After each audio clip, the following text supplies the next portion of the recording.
Hace solo unos días celebrábamos en el país la aprobación de la ley de juicios de extinción de dominio, después de un amplio consenso logrado en la Cámara de Diputados, sobre todo que le corrigió la plana al Senado, que se concentró más en luchas intestinas y politiqueras que en trabajar, al parecer, verdaderamente en un proyecto de ley que no entrara en contradicción con la Constitución y otras leyes que ya existen.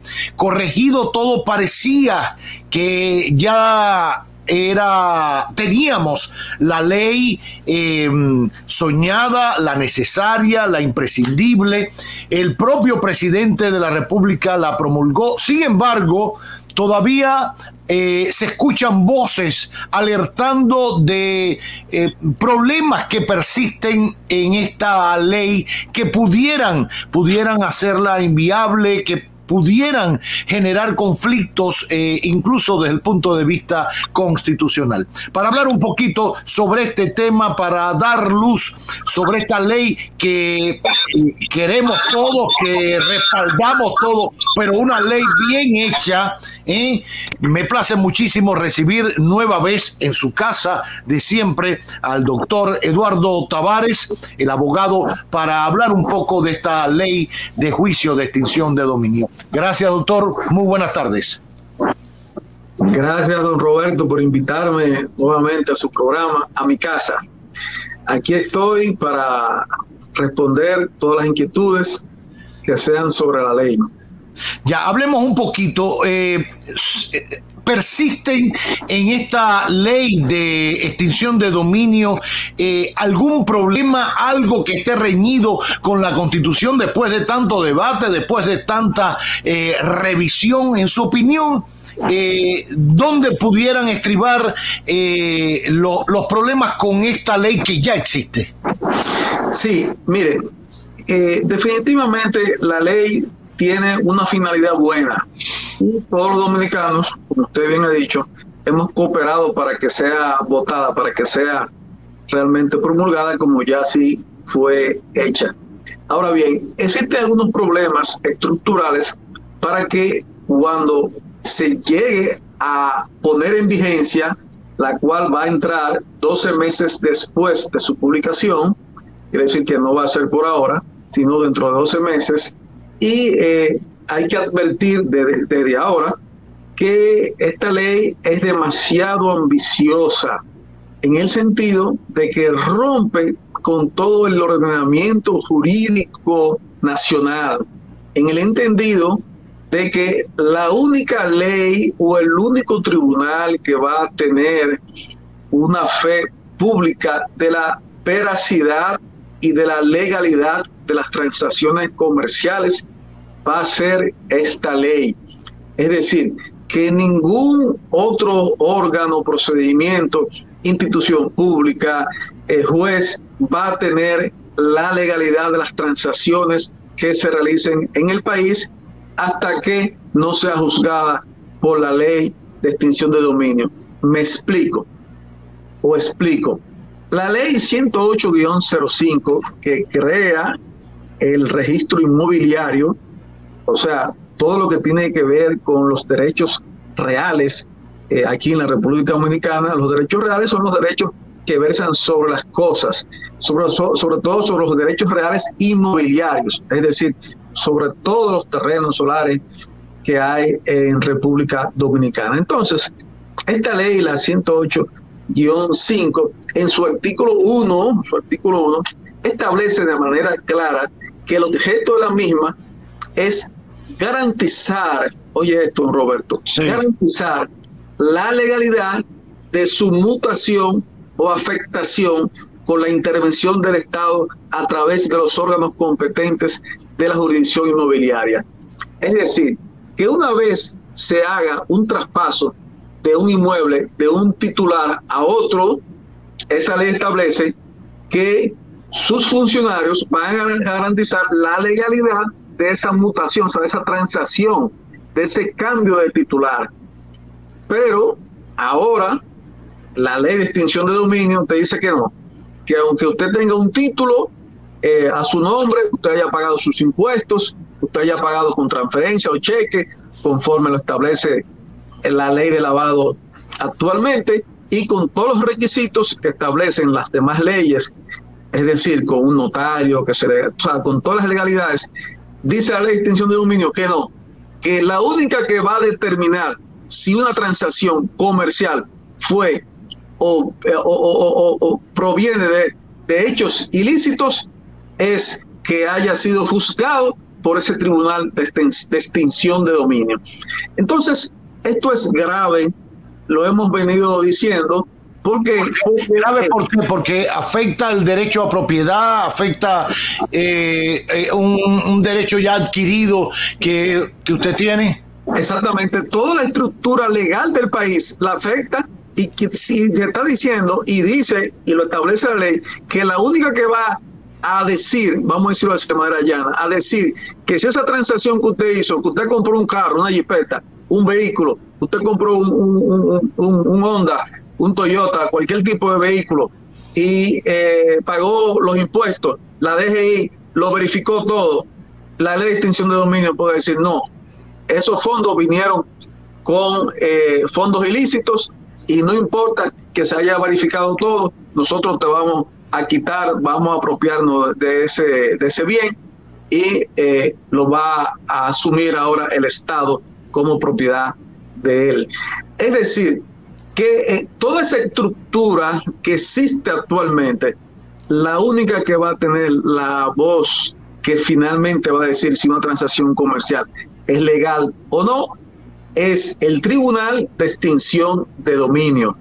Es decir, eso tiene que ver con muebles, vamos a decir vehículos, yates, cualquier tipo de motor, inmuebles, cualquier tipo de solar, apartamento, casa, finca, tenencias, créditos, certificados financieros. O sea, no importa que esté en el banco, no importa que un banco de la República Dominicana haya hecho la depuración, dicen no tenemos nada que ver con eso, nosotros somos los únicos competentes, o sea, ese Tribunal de Extinción de Dominio, para validar la legalidad de una transacción comercial de cualquier tipo, de aquí a 20 años, o sea, tiene una prescripción de 20 años. Entonces, crea esto una inseguridad jurídica muy fuerte en todas las transacciones comerciales que se realicen en el país. Ya, bueno, delicado ese tema, delicado, porque es lo que usted dice. Si está todo y se pagaron los impuestos y todo, bueno, pero al final, doctor, la ley lo que busca es precisamente validar eso si alguien hace una denuncia. Entonces, aun cuando, porque el narcotráfico, por ejemplo, se la ingenia para pagar sus impuestos, para buscar su papelito y todo, pero no deja de ser un dinero mal habido o un dinero propio de una actividad ilícita. Mire, para eso primero hay que juzgar el hecho y no la cosa. Ya, exacto. Lo que pasa es que aquí estamos poniendo aquí la carreta adelante los bueyes, porque hay que explicar a la gente, y usted lo va a explicar mejor que yo, la ley de extinción de dominio no está jugando a la persona, o sea, no está jugando si yo salí a vender un paquetico de marihuana o de cocaína, que es un hecho mío ilícito, que estoy cometiendo, cometiendo un crimen de esa naturaleza. La ley de extinción de dominio está juzgando lo que yo hice con ese dinero si compré este aparatico. Entonces va a juzgar a ese aparatico si yo lo obtuve de una manera, de un dinero que no era proveniente de un fondo lícito. Es decir, que esa ley, en un sentido, para que ustedes vean, que muchas veces las leyes no son tan lógicas como uno piensa que deben de ser.